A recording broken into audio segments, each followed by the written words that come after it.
The warning lights flashed red across the command center of Valorian Border Station 12. Sensor Officer Dren stared at his display screen with confusion written across his scaled face. A single ship had crossed into Imperial space, moving at steady speed toward the heart of the Valorian Empire.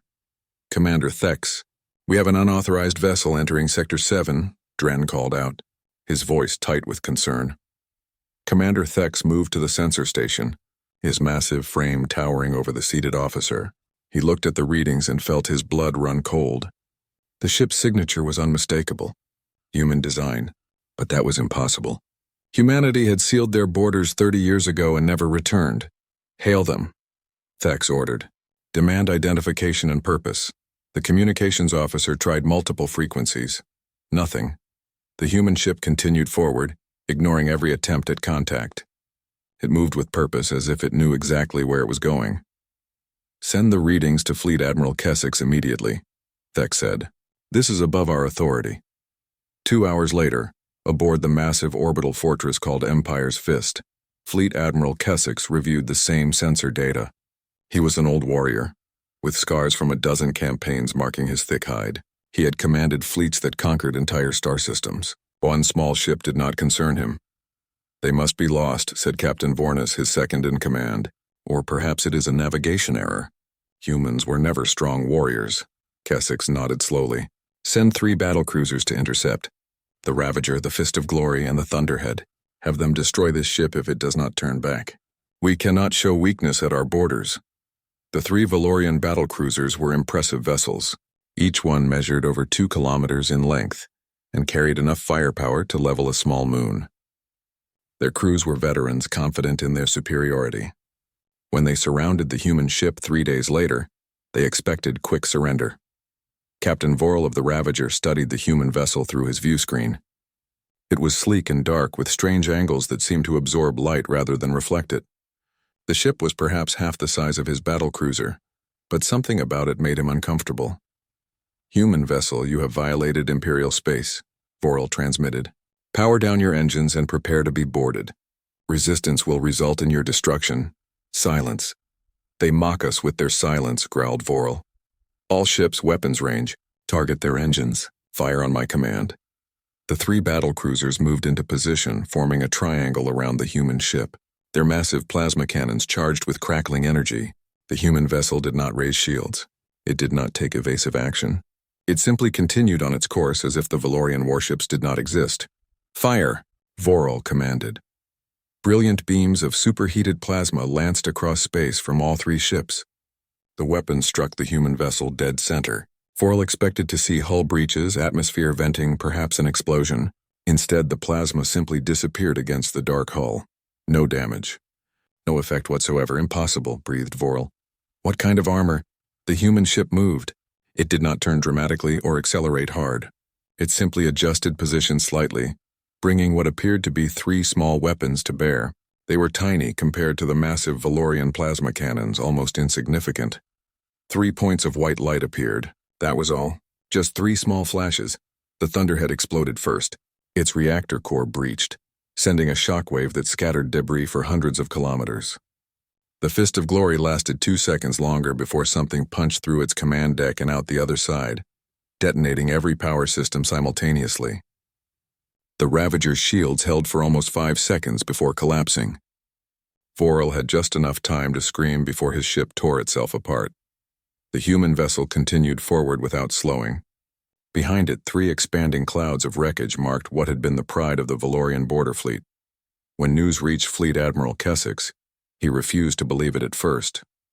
3 battlecruisers destroyed in seconds, by 1 small ship. The sensor recordings had to be wrong, but deep scans confirmed the truth. The wreckage was real. The human ship was real, and it was still coming. Kessex called an emergency meeting of his senior staff. 20 officers crowded into the strategic command room, all talking at once. Fear was spreading through the fleet faster than official reports. We need to understand what we are facing, said Intelligence Officer Merrickx, a thin female with sharp eyes. I have been searching the archives for information about human military capability. Most files from 30 years ago have been classified or deleted. But what I found is disturbing. She activated a holographic display, Images of old human ships appeared, smaller and less advanced than current Valorian vessels. This is what we knew about humanity 3 decades ago. They were peaceful traders, explorers. They had small defensive fleets. Then suddenly they closed their borders and all contact ceased. Why would they do that? Asked Captain Vornis. I do not know. The records are incomplete. But I found one report fragment that mentioned something called adaptive warfare.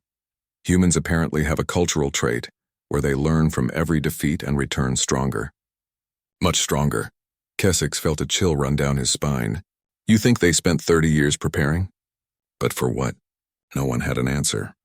The human ship continued deeper into Imperial space. It passed through the Torrens Nebula, a region filled with automated defense platforms. 20 weapons platforms opened fire simultaneously, using overlapping fields of fire that no ship should survive. The human vessel accelerated through the barrage. Missiles exploded harmlessly against its hull. Energy beams scattered off some kind of field that bent space itself. In response, the ship released what looked like small drones. The drones moved faster than anything the Valorians had ever seen. They struck each defense platform with precision, and strange purple energy rippled outward from each impact. The platforms did not explode. They simply stopped existing, as if they had been erased from reality itself. Commander Thex watched the recordings from Border Station 12. His hand shook slightly. What kind of weapons are those? We do not know, replied Marix, who had joined him to study the data. Our scientists have never seen technology that manipulates reality like that. It is beyond our understanding. How long until it reaches the core worlds? At current speed, 72 hours. And Admiral Kessex is assembling the Grand Fleet to stop it. Thex looked at the small, dark ship on his screen. It moved through space like a knife through water, unstoppable and inevitable. Somewhere deep in his warrior's heart, he knew the truth that none of his superiors wanted to admit. This was not an invasion. This was not a scouting mission. This single ship was a message. And the Valorian Empire was about to learn what happens when you forget about humanity. The human vessel continued forward, silent and terrible, leaving nothing but wreckage and fear in its wake. Across the Empire, civilians began hearing whispers of the unstoppable human ship. Some called it a ghost. Others called it vengeance. But everyone agreed on one thing. The Empire had awakened something that should have remained sleeping. And now it was coming for them all. Fleet Admiral Kessex stood on the bridge of his flagship, the Emperor's Wrath, and felt something he had not experienced in 40 years of military service: doubt. Around him, his command staff worked with nervous energy, coordinating the largest fleet assembly in recent Imperial history. 20 warships had gathered in the Torrens Nebula system. 5 dreadnoughts, each carrying enough firepower to conquer a planet. 10 heavy cruisers with advanced targeting systems. 5 support vessels with electronic warfare capabilities. It was a force that had never known defeat. Yet the crews whispered among themselves, sharing stories of the 3 battle cruisers that had died in seconds. Admiral, all ships report ready, Captain Vornis announced. His voice was steady, but Kessex noticed how his second-in-command's hands gripped the rail in front of him. Good. Deploy the fleet in a sphere formation. I want overlapping fire coverage from every angle. When that human ship arrives, it will face attacks from all directions simultaneously. Nothing can survive that. The fleet moved into position. Sensors tracked the approaching human vessel, still moving at the same steady pace. It had not slowed. It had not altered course. It simply came forward like a machine that knew no fear. Tactical analysis, Kessex demanded. The tactical officer, a young male named Drax, looked up from his console. Admiral, the ship's weapons are unknown design. Our best estimate is that they use some form of directed gravitational manipulation. The reality warping effect we observed at the defense platforms suggests technology far beyond our current understanding. Every technology has a weakness, Kessex said firmly. We simply need to find it. Intelligence Officer Marix approached the Admiral carrying a data pad. Sir, I have been reviewing the old archives as you ordered. I found something disturbing. Show me. Marix activated the pad. Holographic text appeared, heavily redacted with black bars covering most of the information. These are reports from 30 years ago, just before humanity closed their borders. There was an incident involving a species called the Krell Dominion. They attacked a human colony world. 24 million civilians died, Keswick frowned. I remember hearing about that. The Krell were destroyed shortly after, weren't they? Completely. Every Krell world, station, and ship was eliminated within 6 months. But here is what concerns me. After that campaign, humanity simply vanished from galactic politics. All their trade routes closed. All diplomatic channels went silent. They sealed their borders and no one has heard from them since. Until now, Vornis said quietly. Until now, Merrick's agreed. Admiral, I think they have been preparing for something. Building something. And this ship might just be the beginning. Before Keswick could respond, the sensor alarm blared across the bridge. The human ship had entered the system. Battle stations, Keswick commanded. All ships' power weapons. Prepare to fire on my mark. The human vessel appeared on the view screen, still dark and sleek, moving through space with unnatural grace. It headed directly toward the center of the Valorian formation, showing no concern for the 20 warships surrounding it. They are either incredibly brave or incredibly foolish, Vornis muttered. Or incredibly advanced, Merrick added softly. The human ship reached weapons range. Keswick raised his hand, ready to give the command that would unleash devastating firepower from every direction. But before he could speak, the human ship acted first. It split apart. No, not split.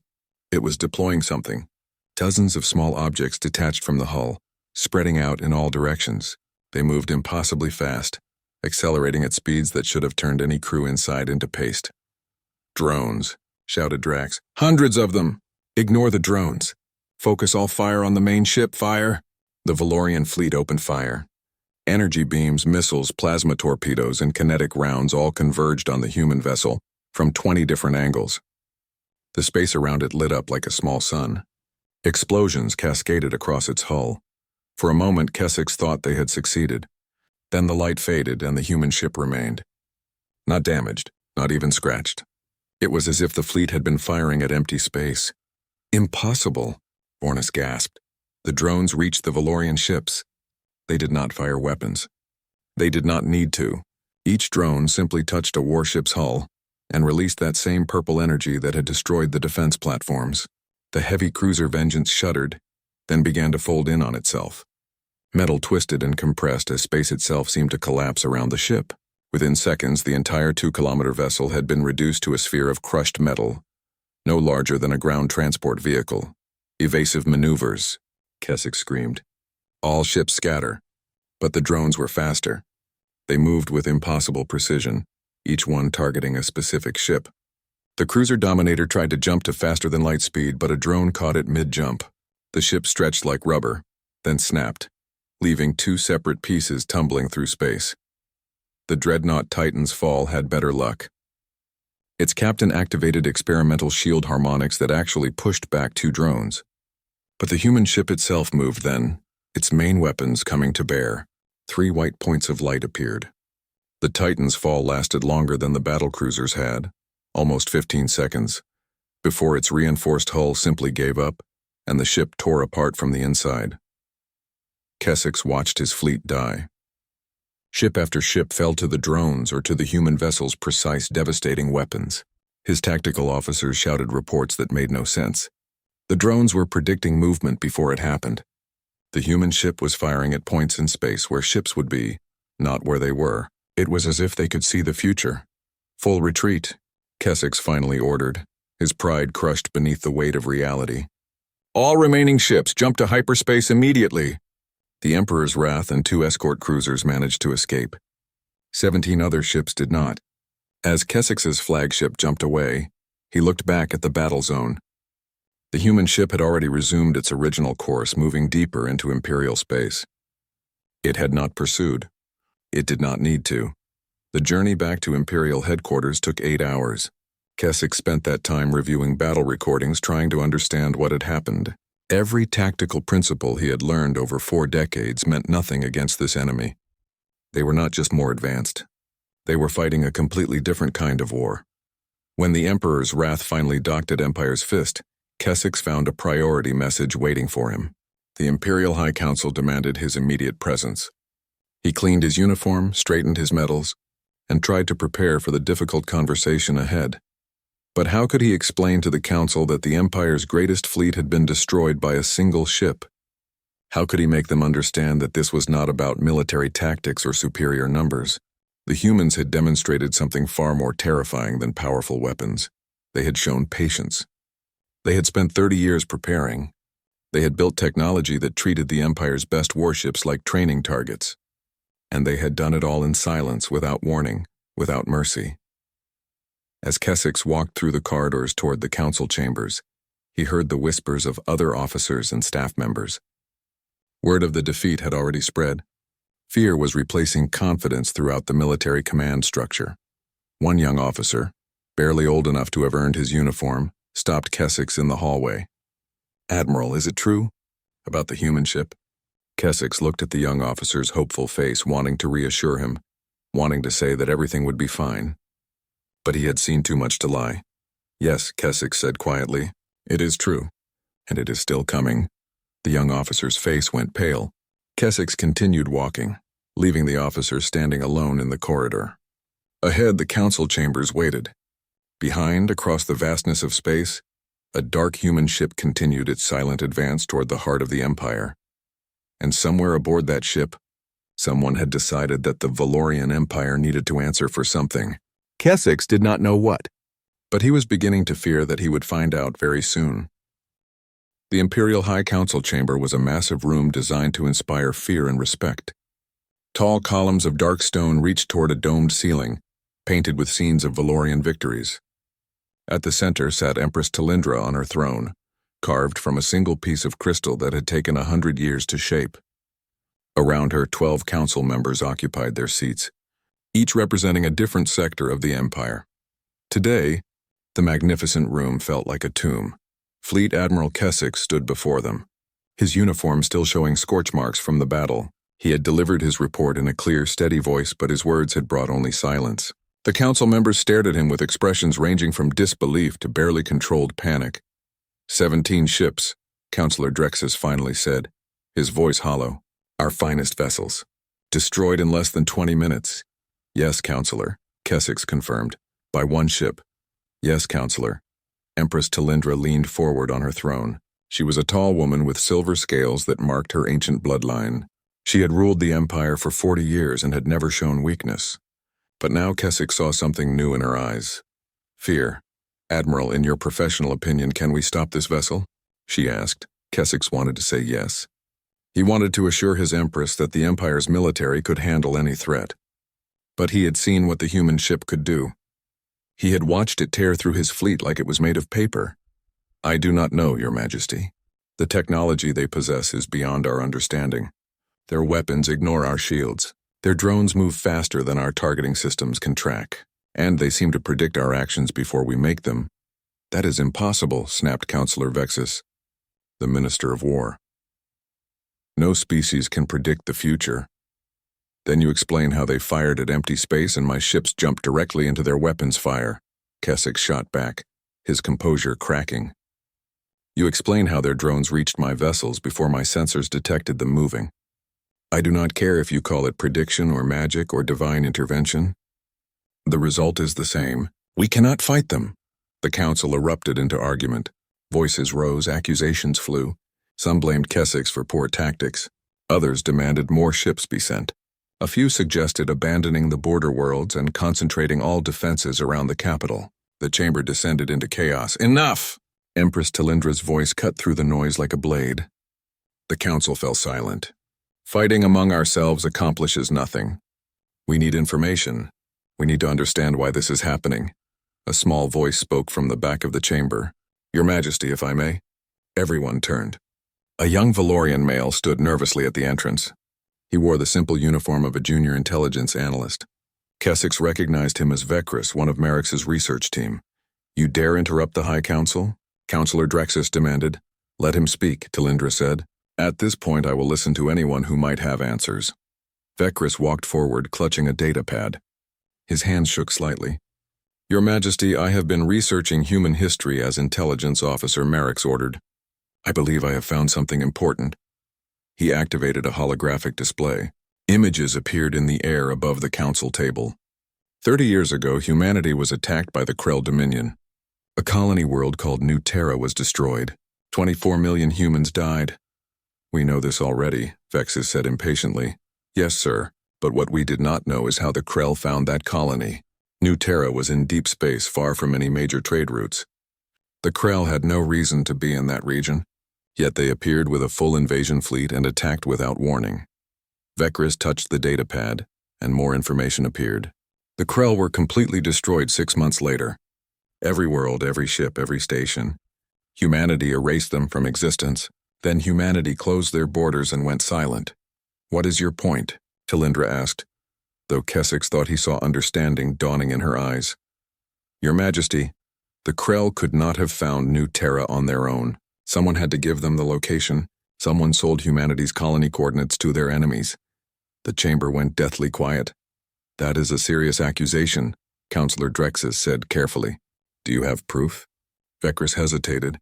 Not exactly, sir. Most records from that time period have been classified at the highest levels. I do not have clearance to access them. But the pattern is clear. The Krell attacked. Humanity responded by eliminating the Krell. Then humanity went silent for 30 years building something, and now one of their ships has crossed our border. Not to explore, not to trade. It is coming here with purpose. You think they blame us for the Krell attack? Talindra asked quietly. I think someone in the Empire sold intelligence to the Krell, Your Majesty, and I think humanity spent 3 decades making sure they could hold the guilty party accountable. Several council members shifted uncomfortably in their seats. Kessex noticed that Counselor Drexus had gone very still, his face expressionless. This is speculation, Vexus protested. We cannot make decisions based on— We can check, Talindra interrupted. Counselor Drexus, you were Minister of Intelligence 30 years ago. Access the classified files. Find out if this young analyst's theory is correct. Drexus stood slowly. Your Majesty, those files are sealed for reasons of imperial security. Opening them could— Counselor, one human ship has destroyed 20 of our finest vessels. It is currently heading toward our capital world. Imperial security is already compromised. Open the files now. Drexus looked around the chamber, perhaps searching for support. Finding none, he nodded stiffly. As you command, Your Majesty. He left the chamber. The remaining council members sat in tense silence. Kessex found himself thinking about the human ship, still moving through space toward them. Why send only one vessel? Humanity clearly had the technology to destroy the entire empire. So why this slow, methodical approach? Because they want us to be afraid, Kessex realized. They want us to feel what their colonists felt. The helplessness. The inevitability. They want us to know death is coming and there is nothing we can do to stop it. 20 minutes later, Drexus returned. His face had gone gray. He carried a data pad that he placed on the council table with trembling hands. The analyst was correct, Drexus said, his voice barely above a whisper. 31 years ago, the previous administration authorized the sale of classified information to the Krell Dominion, specifically coordinates for human colony worlds, including New Terra. The transaction earned the Empire 3 billion credits and access to Krell mining technology. Who authorized this? Talindra demanded. High Counselor Threxus, Your Majesty. He died 15 years ago. But the deal was approved by several ministers, including— Drexus paused, looking at the other council members, including Counselor Vexus, who was Minister of Trade at the time. All eyes turned to Vexus. The elderly Valorian stood, his face defiant. It was good business. The humans were expanding too quickly, taking resources that should have belonged to us. Weakening them benefited the Empire. You sold coordinates that led to the death of 24 million innocent civilians, Talindra said, her voice cold. Innocent? They were colonizers taking worlds that did not belong to them. They were children, farmers, teachers, artists, families. Talindra stood from her throne. And you sold their lives for profit. I did what was best for the Empire. Vexus shouted, No, said a new voice. Everyone jumped. On the main view screen, an image had appeared without anyone activating it. The human ship had broadcast directly into the council chamber. A human female appeared on the screen. She looked tired, her dark skin marked with lines of age and stress. Her uniform was simple and bore no insignia of rank that Kessex recognized, but her eyes held a weight that made even Empress Talindra step back. My name is Captain Sarah Chen, the human said. I command the UHSN Indomitable, and I am here to deliver a message. We wish to negotiate, Talindra began. No negotiation, Chen interrupted. 30 years ago, your empire sold information to the Krell Dominion. That information led to the attack on New Terra. My husband died in that attack. My 2 children died in that attack. 24 million of my people died because your government wanted mining technology. Captain Chen, please understand. We eliminated the Krell, Chen continued, her voice steady and cold. Every last one of them. It took 6 months. Then we went home, and we asked ourselves a question. How do we make sure this never happens again? How do we make sure that no one ever thinks humanity is weak enough to betray? On the screen, Chen's expression did not change. We spent 30 years answering that question. The Indomitable is the first answer. There are 19 more ships like it, and we have decided to deliver a message to every government that thinks human lives are acceptable currency. What message? Kesix heard himself ask. That actions have consequences. That betrayal will be answered. That humanity remembers. Chen looked directly at the camera. 1 of our ships for each of your core worlds. We arrive in 3 days. Prepare however you wish. The transmission ended. The council chamber erupted in panic.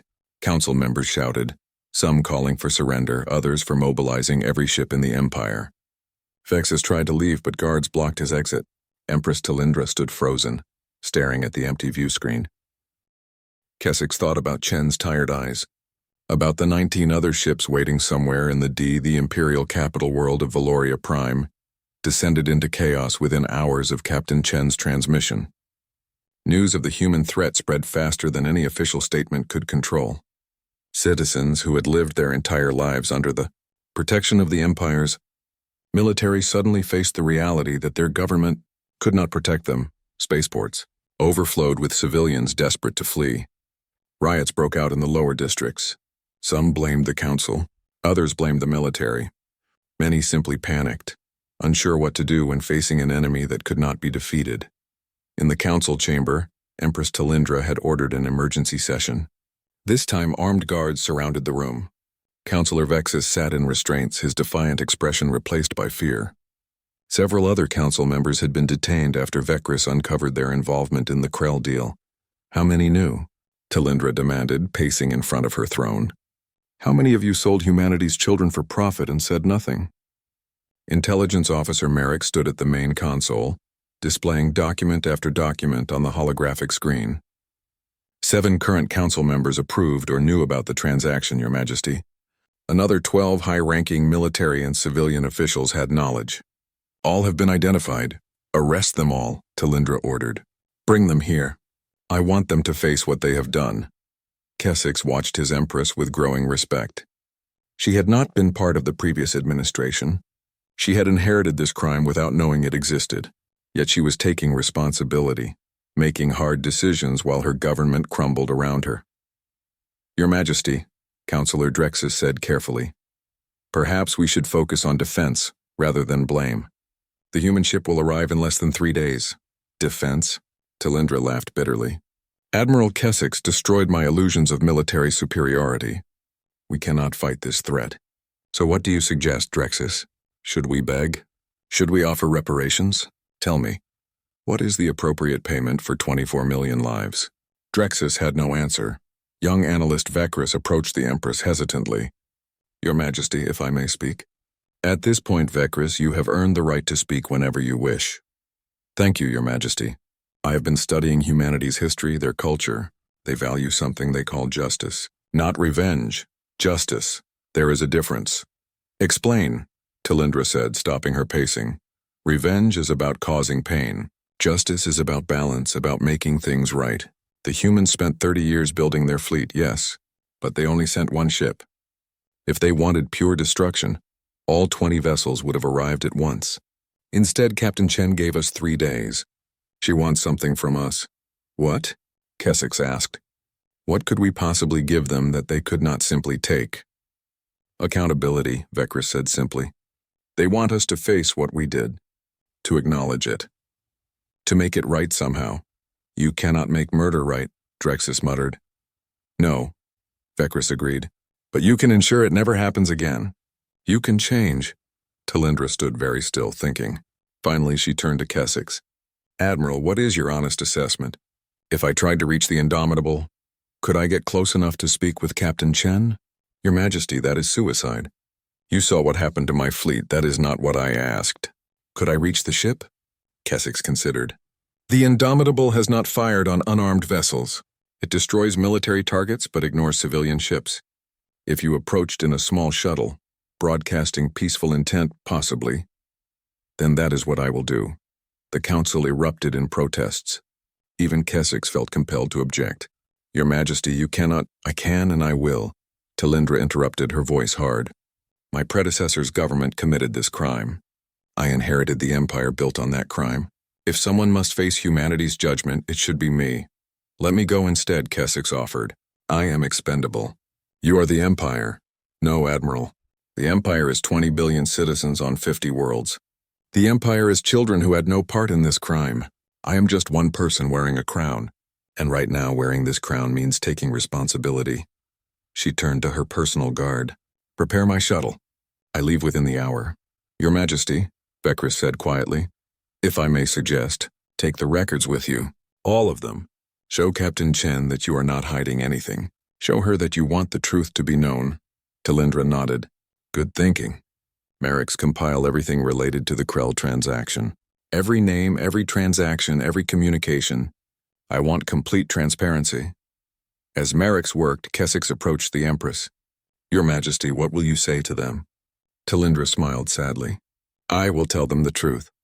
That my government betrayed them. That I am sorry. That I want justice, not war. And then I will accept whatever judgment they deliver. They may kill you. Then I will die knowing I did the right thing. Better that than living as the ruler of an empire built on cowardice and greed. 2 hours later, Empress Talindra's personal shuttle detached from the royal station. The small craft was unarmed, unshielded, and transmitted her identity on all frequencies.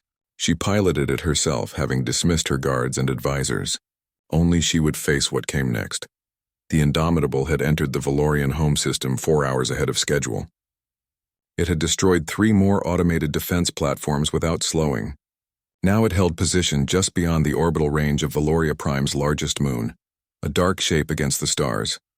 Talindra broadcast as she approached. Captain Chen, this is Empress Talindra of the Valorian Empire. I come unarmed and alone. I request permission to speak with you. I have information about the Krell transaction. I want to discuss terms. Silence. The shuttle continued forward. Talindra's hands were steady on the controls, but her heart pounded. This close, she could see the Indomitable clearly. It was beautiful in a terrible way, all smooth curves and dark metal that seemed to drink in starlight. Strange energy flickered across its surface like lightning trapped under glass. Just as she thought she would crash into the hull, a section of the ship opened. A tractor beam caught her shuttle gently, pulling it inside. The opening sealed behind her and lights activated in what appeared to be a landing bay. Talindra stepped out of her shuttle. The air was breathable, slightly warmer than Valorian standard. She walked across the bay, her footsteps echoing. At the far end, a door opened. Captain Sarah Chen stood waiting. She was smaller than Talindra had expected, barely reaching the Empress's shoulder. Her dark uniform was simple and worn, but her eyes held depths of sadness that made Talindra want to look away. You came alone, Chen said. That was brave. Or foolish. Perhaps both, Talindra admitted. Captain Chen, Follow me, Chen interrupted. There are things you need to see. She led Talindra through corridors that hummed with power. The walls seemed to pulse with energy. Occasionally, Talindra glimpsed other humans all wearing the same simple uniforms. They watched her pass with expressions that ranged from curiosity to cold hatred. They reached a large room that appeared to be the ship's bridge. Holographic displays covered every surface, showing star maps, tactical readouts, and data streams that Talindra could not begin to understand. This is the Indomitable, Chen said, one of 20 vessels humanity built over the last 3 decades. Do you know what we call this class of ship? Talindra shook her head. Reckoning class, because that is what they are for. Bringing reckoning to those who harm humanity. Chen touched a control and one of the large displays changed. It showed a pastoral scene. Green fields, blue sky, children playing. This was New Terra, my home. My husband taught literature at the university. My daughter wanted to be a doctor. My son loved music. They were good people living peaceful lives. The image changed. Now it showed fire, destruction, bodies. The Krell arrived without warning. Their ships bombarded the planet for 6 hours. Then they landed troops and killed anyone who survived. My family was in the capital city. They had no chance. Talindra felt tears forming. Captain, I am so sorry. I did not know. No one knew. That was the point. Chen turned to face her. But we found out. It took time, but we traced the Krell's movements, found their communications, cracked their codes. And we learned that they should never have known New Terra existed. Someone told them. Someone from your empire. I brought the records, Talindra said, holding out a data pad. Everything about the transaction. Names, dates, payments. 7 current council members were involved. They are under arrest. I will hand them over to you if you wish. Chen took the pad and reviewed it quickly. Councillor Vexus, Minister Threxus. Yes, we knew most of these names already. We have been watching your empire for 3 decades, Empress. We know everything. Then why this? Talindra asked. Why send 1 ship? Why give us 3 days? If you want vengeance, you could have simply destroyed us. Because we are not the Krell, Chen said quietly, and we are not the Valorian Empire. We do not kill the innocent to punish the guilty. We want justice, not genocide. She gestured at the holographic displays. Look, really look, Talindra studied the screens. She saw not just the Valorian Empire, but other governments throughout the sector. Data streams showed illegal trade, slavery, exploitation, warfare. Dozens of civilizations engaged in crimes similar to what the Valorian E-Captain Chen led Empress Talindra to a large chamber with transparent walls that looked out into space. The view was breathtaking. Stars stretched in every direction, and in the distance, Valoria Prime glowed like a blue jewel. Beautiful, is it not? Chen said. 20 billion people on that world. Most of them have never hurt anyone. They work, they raise families, they dream of better futures, just like my people did on New Terra. Talindra stood beside the human captain, feeling very small. Are you going to destroy it? That depends on you. Chen touched a control panel and a holographic display appeared between them. It showed star maps, trade routes, and data about various governments in the sector. For 30 years, humanity has been preparing, not just building warships, but gathering information. We have surveillance networks throughout known space. We know about the Valdran hegemony's slave trade. We know about the Corthan Confederacy's biological weapon experiments. We know about the Thesian League's exploitation of primitive worlds. Chen gestured at the Empire's territory on the map. And we know about the Valorian Empire's history of selling information to violent species for profit. We are not the only criminals. Then, Talindra said bitterly. No, but you are the first we have confronted. Do you know why? Talindra shook her head. Because of what happened to New Terra. Because 24 million of my people died due to your empire's greed, but also because we needed to send a message to everyone else. Chen's eyes were hard. The galaxy needs to understand that humanity will no longer be ignored, that we have the power to enforce justice, and that we are willing to use it. So this is about revenge. No, Chen said firmly. This is about accountability. There is a difference, Empress. Revenge would be destroying your capital world, killing your people the way mine were killed. But that would make us no better than you, no better than the Krell. She changed the display, showing images of the 19 other Reckoning-class ships. They floated in space at various locations, dark and deadly. These vessels are positioned near major governments throughout the sector. They are watching, waiting. If we give the command, they will act. But we have not given that command. Why not? Talindra asked. Because we wanted to see what you would do, how your empire would respond when faced with judgment. Would you fight to the end? Would you surrender? Would you try to hide your crimes? Chen looked at Talindra directly. Or would someone step forward and take responsibility? Talindra felt the weight of those words. You were testing us, testing everyone. The Valdran slavers shot at our ship immediately, and have been trying to negotiate with bribes. The Corthans claimed they had done nothing wrong and blamed their actions on previous governments. The Thesian, Chen smiled without humor. The Thesians asked to buy our weapons technology. What did you do to them? Nothing, yet. We are waiting to see how each government responds, giving them chances to make things right. Chen turned back to the view of Valoria Prime. You came to me, Empress. You brought evidence against your own council. You risked your life to talk. That matters. So you will spare us? That is not my decision alone, Chen said. She touched another control, and a new holographic image appeared. It showed thousands of faces, all human. These are the survivors of New Terra, People who were off-world when the Krell attacked. They lost family, friends, their entire home. They have been following the Indomitable's mission. They will vote on what happens next. Talindra stared at the faces. So many people, so much pain. They will want blood. They will want my empire destroyed. Perhaps. Or perhaps they will want something better. Chen gestured at the stars. Humanity learned something important from New Terra. We learned that relying on the goodwill of others is not enough. That the galaxy needs structure, rules, enforcement, not through conquest but through accountability. She changed the display again, showing a proposed framework. We want to establish a galactic council. A real one with actual authority. Representatives from every spacefaring species. An independent court to judge crimes against sentient life. And a peacekeeping force to enforce council decisions. You want to rule the galaxy? Talindra said. No, we want the galaxy to rule itself, but with oversight. With consequences for those who commit atrocities. Chen looked at her. Your empire can be part of that future, Empress. But only if you make real changes. What changes? Chen listed them on her fingers. First, every official who knew about or profited from the Krell deal must face justice. Public trials, not secret arrests. Second, the Valorian Empire must dissolve. Not through military conquest, but through transformation into a democratic federation. Your people deserve the right to choose their leaders, not inherit them. Third, full transparency. Open your archives, your communications, your government to independent inspection. That would destroy everything the Empire has built, Talindra protested. The Empire was built on crimes like the one that killed my family. Yes, it should be destroyed. But the people, the culture, the worlds themselves, those can survive. They can become something better. Talindra walked to the transparent wall and placed her hand against it. Below, her capital world turned slowly. She thought about the billions of people living their lives, unaware that their empress was negotiating for their survival. If I agree to these terms, she asked quietly, what happens to me? That depends. Do you plan to fight for power? Or are you willing to serve your people by stepping aside? Talindra laughed, but there was no humor in it. I never wanted to be empress.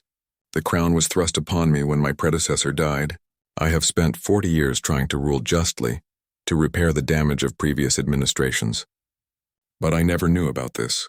Never knew that the foundation of my empire was built on mass murder. She turned to face Chen. If stepping aside saves my people, I will do it gladly. Chen studied her for a long moment. You mean that? I do. I will broadcast the truth to my people. I will hand over the guilty parties. I will dissolve the council and call for democratic elections. I will do whatever is necessary to prevent more death, even though it will cost you everything, even though. Talindra straightened her shoulders. My pride is not worth 20 billion lives. Do we have an agreement, Captain? Chen extended her hand in the human gesture of friendship. Talindra took it, feeling the strength in that small human hand. We have an agreement, Chen said. The Indomitable will hold position here for 1 week. During that time, you will make the necessary changes. If you succeed, we will recognize your new government and offer assistance in the transition. If you fail, she did not need to finish the sentence. I understand. May I return to my shuttle? Of course. But Empress, there is one more thing. Chen activated one final holographic display. It showed the faces of Chen's husband and children, smiling in a family portrait. Remember these faces. Remember why this happened, and make sure it never happens again. Talindra looked at the happy family that no longer existed. I will, Captain. I promise. The return journey to Valoria Prime took 3 hours. Talindra used that time to prepare her speech. When her shuttle docked at the royal station, she ignored her advisors and guards. She went directly to the main broadcast center and commandeered the equipment. Within minutes, her face appeared on every screen across the Valorian Empire. Citizens stopped what they were doing to listen. Council members watched from their cells. Admiral Kessex and his officers gathered around displays throughout the fleet. My people, Talindra began, I come to you with a burden of truth. 30 years ago, our government committed a terrible crime. She told them everything. About the Krell deal, about New Terra, about the 24 million humans who died because of Valorian greed. She named the guilty council members. She showed the evidence. She hid nothing. I cannot undo what was done, she continued, her voice steady despite the tears on her face. I cannot bring back the dead. but I can ensure that our empire never again profits from genocide. Effective immediately, I am dissolving the Valorian High Council. I am announcing free elections for a new democratic government, and I am stepping down from my position as Empress. The galaxy seemed to hold its breath. I have negotiated with Captain Chen of the human vessel Indomitable. She has agreed to spare our worlds if we make these changes, if we face our crimes honestly, if we transform from an empire into something better. Talindra looked directly into the camera. The choice is yours now, my people. Choose leaders who will serve you with honor. Build a government based on justice, not power. And remember the cost of forgetting that all sentient lives have value. She ended the transmission and sat back, exhausted. Within hours, the transformation began. Council members were brought to trial. Citizens organized voting systems. Democratic movements that had been suppressed for decades suddenly found their voice. It was messy. It was chaotic. But it was change. 5 years later, Captain Sarah Chen, now Admiral Chen, stood on the observation deck of the Indomitable. The ship patrolled the border between what had been the Valorian Empire and was now the Valorian Federation. Trade had resumed. Diplomatic relations had been established. Children from both species learned about the tragedy of New Terra in their history classes, ensuring that the lesson would not be forgotten.